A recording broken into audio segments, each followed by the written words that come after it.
This electronic hearing is being convened pursuant to Ministerial Order M139 issued May the 1st, 2020, and Section 464 of the Local Government Act in order to consider the proposed zoning amendment bylaw 2722, which is amendment number 158 to zoning bylaw 1850. So we'll begin with a brief overview of the bylaw and then call for submissions. So with that, over to you, Troy.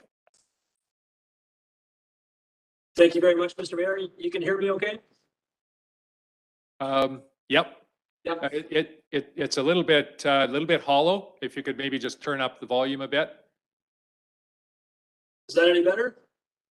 Yeah, that's better. Thank you. Okay. Yeah. So zoning amendment bylaw 2722 proposes multiple amendments to the Kimberley zoning bylaw 1850.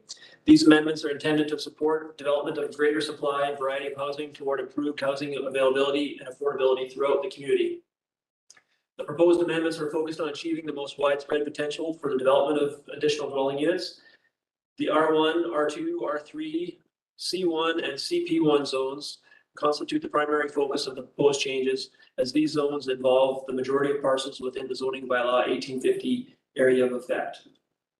Generally, the proposed changes will allow for increased diversification of housing types, forms, and sizes throughout the community by amending allowable principal building types, setbacks, site coverage, and height regulations.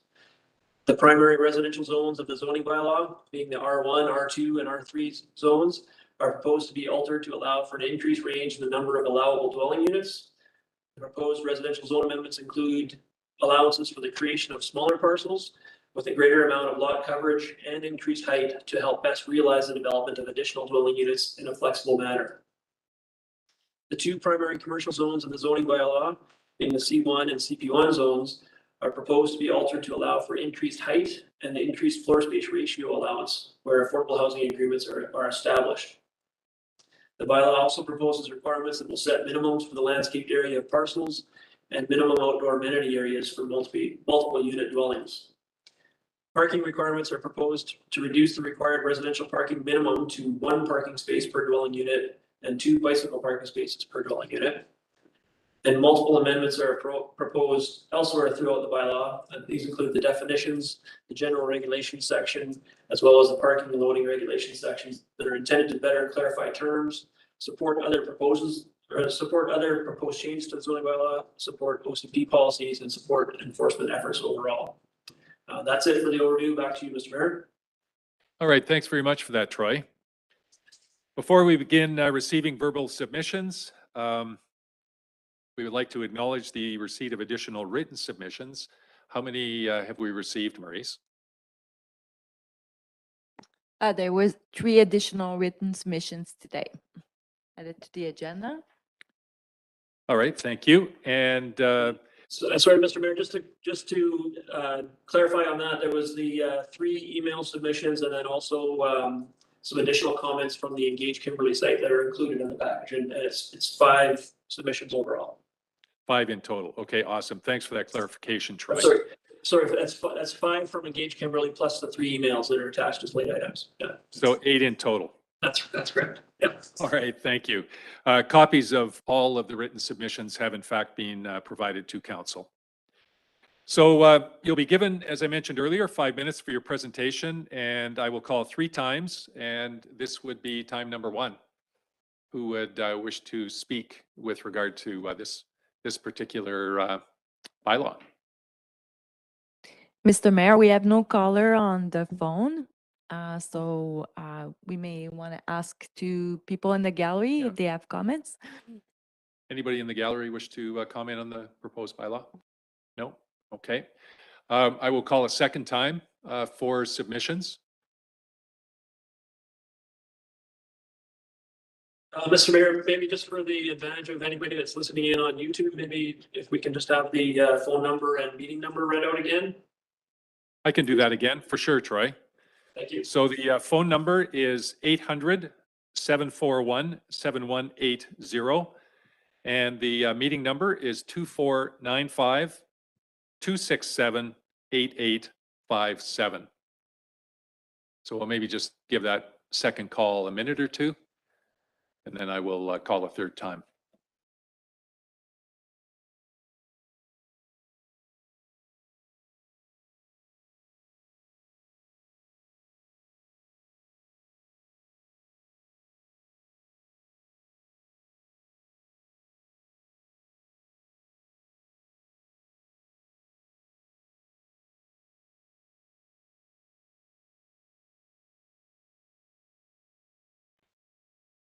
Will be really nice when we can kind of move off the reliance on the electronic side of things.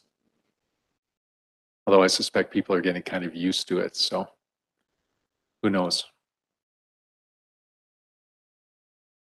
In a public hearing, it makes it difficult. Okay, nothing as of yet, Maurice? Okay, so hearing none, I will call for submissions for a third time.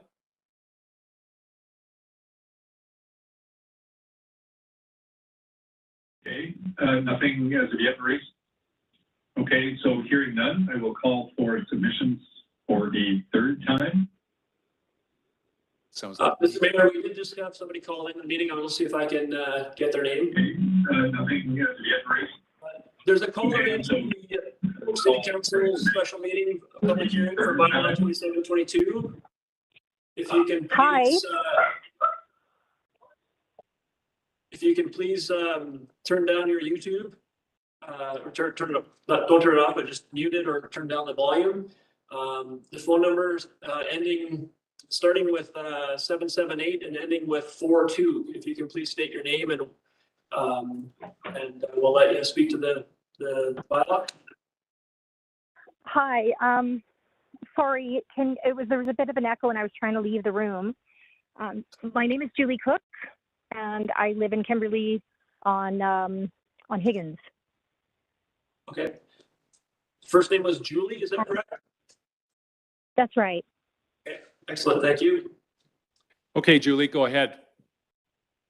I spoke earlier this week to somebody at City Hall about something on our property, and he mentioned about this meeting tonight and the ability to empower the locals to help with having more housing on each property, or setting it up so that we're able to have multiple units or split the homes so that there's space for population density versus having a contractor come into town and level out something and then all the profits go outward, whereas being able to stabilize the community with housing by empowering the people within, it spreads the density out amongst people here, and it assists in making it easier for people here to survive without having major industry. So I thought this was an exciting opportunity for the city of Kimberley, and I'm looking at it for our property too. So that's why I'm here tonight, and I'm hoping that this will be something that you guys do. All right, excellent. Thanks very much, Julie. We appreciate your feedback. Thank you. You bet. Have a good night. Yep, good night. Anything further? No other callers at this time, Mr. Mayor.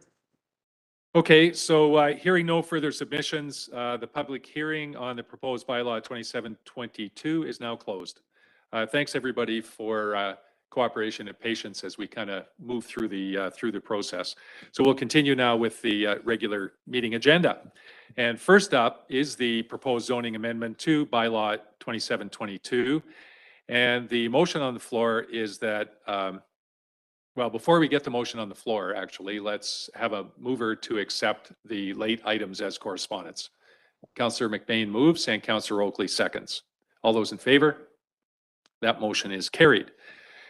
So the resolution on the floor is that council approve third reading of bylaw 2722. 2722. Mover, please.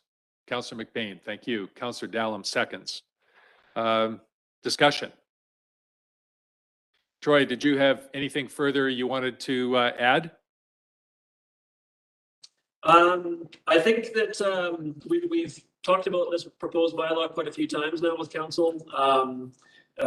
we did provide, mentioned during the hearing there that there was the additional submissions received since the time of the report was prepared. That's on the agenda this evening. So there, there has been a mix of feedback on the proposed bylaw, some letters of concern, and certainly some letters of support as well. I think the total number overall from those late submissions, I think is 5 in support of the bylaw and 3 with. Sorry. I was trying to read Justin's notes here, but maybe I'll just let him speak to that breakdown a bit. But I guess where I wanted to go with that was just to say that at this time, we stand behind our recommendation to move forward with third reading on the proposed bylaw. And if that's the case and supported by council, then we'd look to bring that back at a future meeting for adoption. Yeah, maybe just to add a little bit further there, Mr. Mayor and Council, since the last hearing, we have had quite a few more people visit the Engaged website, and so now we have 682 unique visits to that page. It does show that the word is getting around and people are aware of that. And with the balance of the positive feedback versus some of the concerned feedback, I think that there is pretty equal balance in the written submissions, but looking back through the engagement process, overall, the overwhelming balance does seem to be in favor from our community engagement process overall. All right, thanks for that, Justin and Troy. Council, comments or questions? Councillor Dallum, Councillor Oakley. Thank you, Mr. Mayor. So reading through the submissions and the concerns, like I had voiced previously, I was concerned about the bylaw containing the reduction in parking spaces. Now, the market is going to direct the necessities, and those concerns are based on the extremes of the bylaw. This isn't going to instantly turn Kimberley into a 6-story town in all facets. This is going to allow the flexibility of people to do things such as Ms. Cook called in about. So I understand where people are coming from with concerns, but I also see the validity of allowing this flexibility for people to do a little bit more. So I'm in favor, and I don't see any substantial reason to oppose it. Thanks, Councillor Dallum. Daryl. Thanks, Troy and Justin, for explaining this and carrying it forward and doing all of the feedback. I really appreciate what you've done there. I support this. I do have a question on page 4.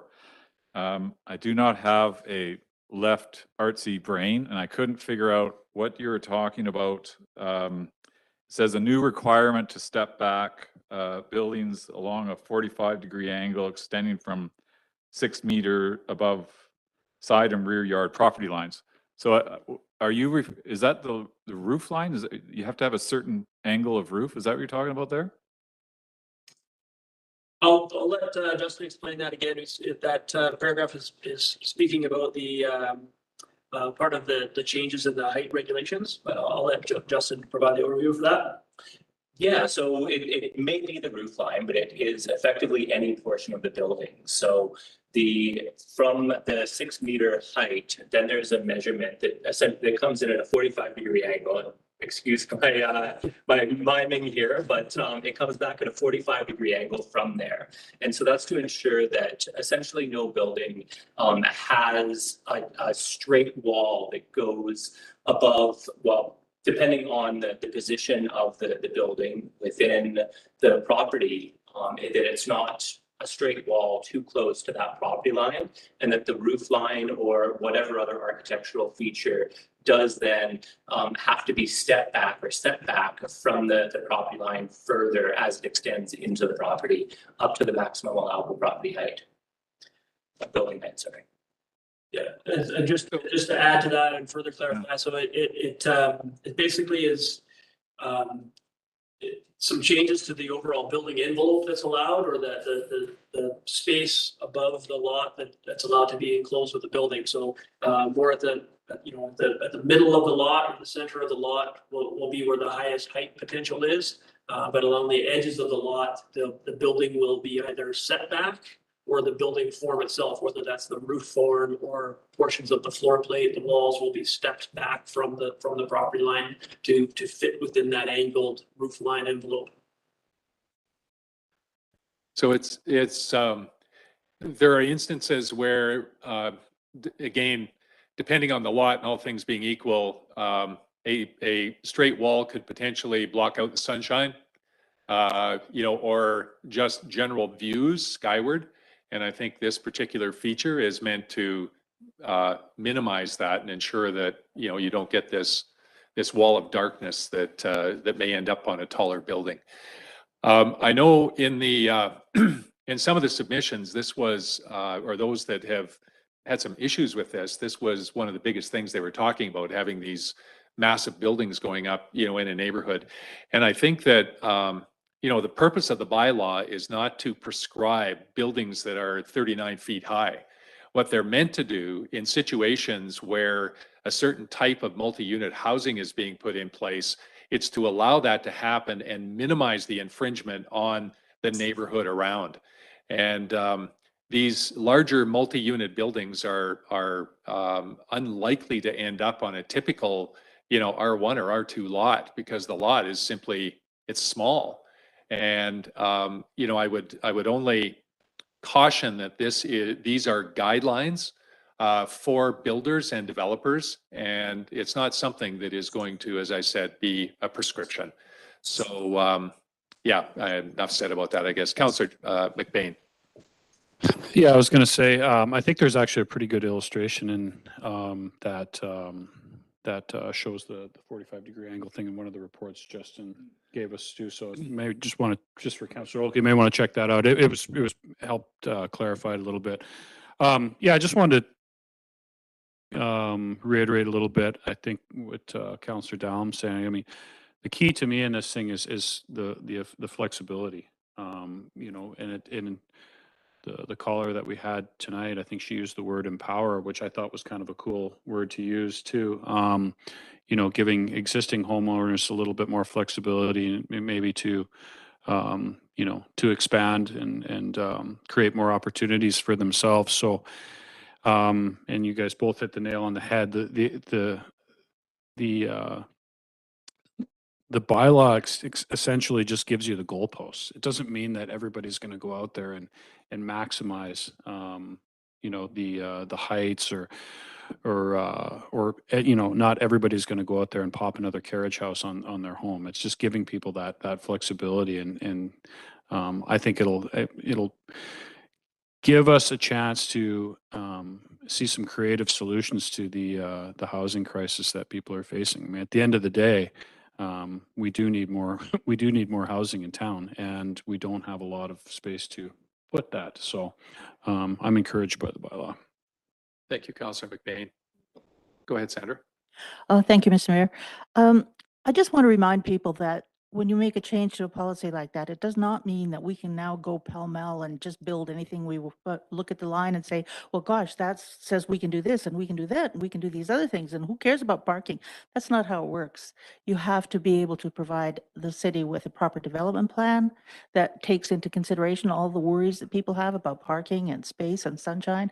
And then you have to be able to get to the place beyond a development plan where you actually have the building plan that needs to be passed by through all the engineers and posted against the bylaw as it stands. So there's all kinds of checks and balances in there to keep things in order, if you will, so that we don't just have this wild and crazy environment just because we're trying to become more diverse.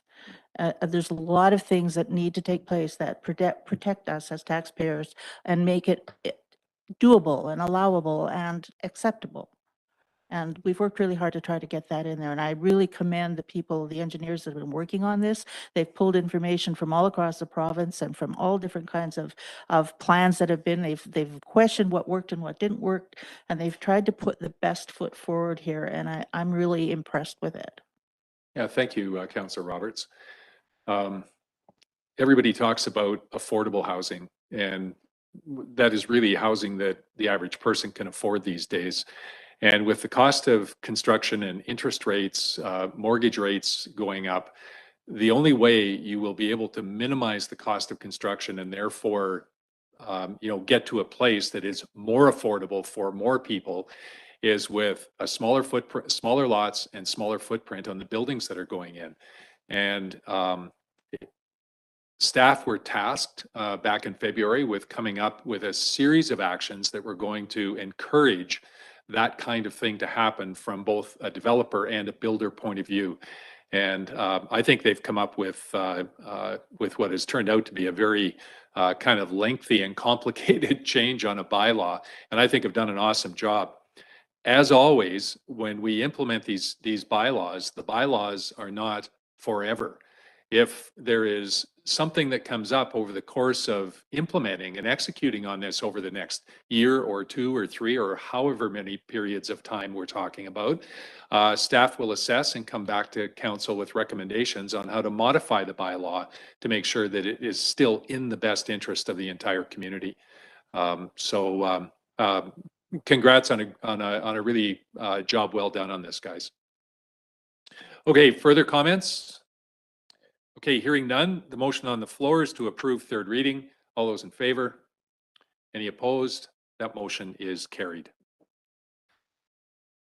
Next up, we have a development variance permit for 655 Bryant Boulevard, and the pardon me, the motion on the floor is that council instruct the corporate officer to issue notice to neighbors of 655 Bryant Boulevard of the intent to vary the various sections in the zoning bylaw. And this is to facilitate the construction of an attached garage. Councillor Oakley moves and Councillor Kiddo seconds. Discussion. Go ahead, Troy. Yes, thank you, Mr. Mayor. This is a application 655 Bryant Boulevard, proposing to a couple of variances here to allow for construction of a garage. This will decrease its proposal to decrease the minimum required rear yard setback from 6 meters down to 2 meters, and to increase the overall maximum site coverage from 0.4 to 0.5. This is intended to help address some of the parking concerns on the site. It is a smaller size lot, smaller footprint, and with some of the existing arrangement of accessory buildings there, it's a little and just with the layout of the road and access to the site, there's a bit of a messy situation, I guess, best way to put it, for the parking. So this proposal is one of the ways that they're trying to address that situation by creating some dedicated parking space. And given the small size of the lot and the existing layout of the structures on there, it helps to trigger the proposed variances there. So staff is recommending that we move forward with considering this application and send notice to neighbors. On this one here, there's actually already a couple letters of support that have already been provided by the applicant from some of their neighbors there. So a good indication, I think, that they've done some work to speak with their neighbors about the proposal. So we'll send, if council supports that, we'll send out notice and follow up at the next meeting with any feedback received. Excellent. Thanks so much, Troy. It sounds like the approval of this variance is going to, pardon me, it's the smoke, undoubtedly. It's going to solve a number of problems for neighbors in the neighborhood, which is good. Council, further questions? Go ahead, Daryl. Troy, is this going to be a carriage house as well? No, not at this time anyway. There is some kind of upper floor level space there, but I think, if I understand correct, I think they're proposing that that'll be more kind of like some storage space and maybe some kind of studio space, I believe is what has been indicated. Thanks. Yeah. All right, further? All right, call the question. All those in favor? Any opposed? Motion is carried. Next up, another development variance permit, this one to 530 Trail Street, and similar motion that council instruct the corporate officer to issue notice to neighbors of 530 Trail Street of the intent to vary sections of the bylaw to facilitate construction of a new roof on an existing accessory building. Mover, please. Councillor Dallin. Councillor Roberts seconds. Go ahead, Troy. Thank you, Mr. Mayor. I'm going to have Justin speak to this one. He's most familiar with the application. Awesome. Take it away, Justin. All right, thank you, Mr. Mayor. Yes, so we've received an application for a variance for an accessory structure. This is an existing structure that the applicants wish to replace the roof on, and so increase the height of the said structure during that process. And speaking with operations, is that it is an encroaching structure into the Trail Street right of way, a requirement to have a easement agreement put in place for the completion of the project has been identified, which is intended to be a condition of the development permit, that the development variance should it come back for future consideration by council. And the variance is therefore for a 0 meter setback to the side yard, as it were. Front yard, sorry, not side yard. All right, thanks for that. In many ways, this is so Kimberly with older buildings and structures. There didn't seem to be an awful lot of respect for property lines back in the day. Questions or comments, council? Go ahead, Councillor Roberts. Thank you, Mr. Mayor. It's an interesting thing. I walk by it all the time. It's actually, when I'm walking by, it's down below me. It's actually below the curve of the hill. So although it may be encroaching, it's not encroaching on anything that anybody uses because it's the slope down going off of Trail Street. Right. So it's certainly not in anybody's way. Yeah.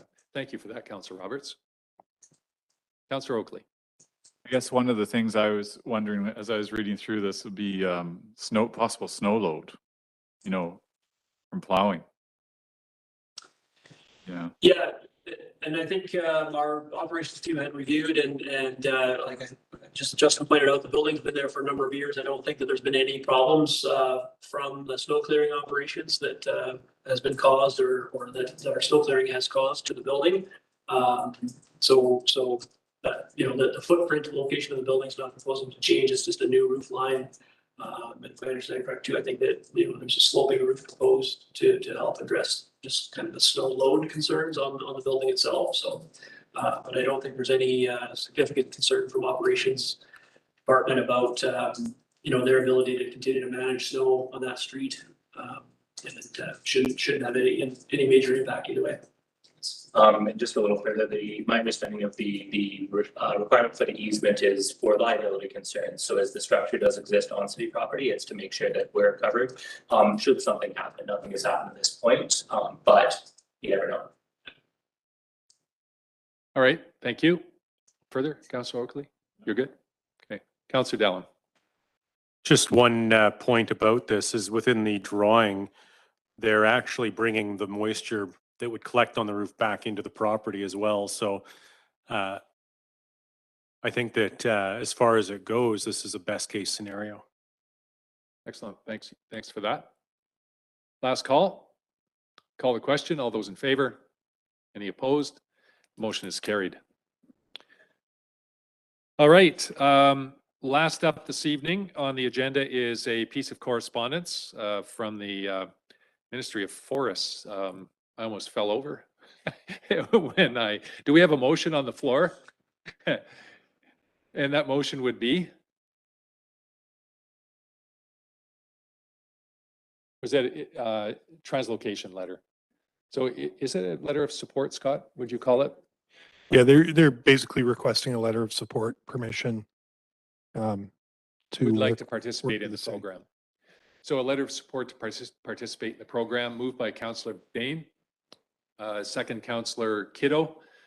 Go ahead, Councillor. Goodman. Yes. I would support the motion, but I would suggest that when we write the letter, we give them our support and suggest that for every turkey they take a deer at the same time?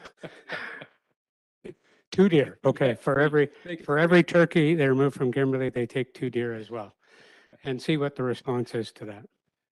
Well, it is interesting. The That's not turkeys are part of the back. motion, but it's a suggestion. The turkeys are back, interestingly. Councillor Roberts. Oh, I was just going to say, we've sort of talked about this because we've read it all, but the visiting public may not be aware that we're talking about the translocation of wild turkeys from Kimberley to southern Alberta. And Yes, indeed. somebody had- Thanks for that clarification. Yeah. It didn't say in here why southern Alberta is looking, to have them translocated, but it does say that we're not the only community. They're going right up the valley. Invermere and Radium will be part of this as well. So it sounds like not just us getting rid of them, but Alberta actually want them for some purpose. So have at her. We are happy to support that. Okay, call the question on that. All those in favor? Any opposed? That motion is carried. Excellent. Be nice to actually see a letter, similar letter with respect to the translocation of deer. Just as a reminder on the deer side, it's really the advent of chronic wasting disease over the last couple of years that's taken translocation off the table as far as one of the tools to deal with deer are concerned in the event that people have forgotten that.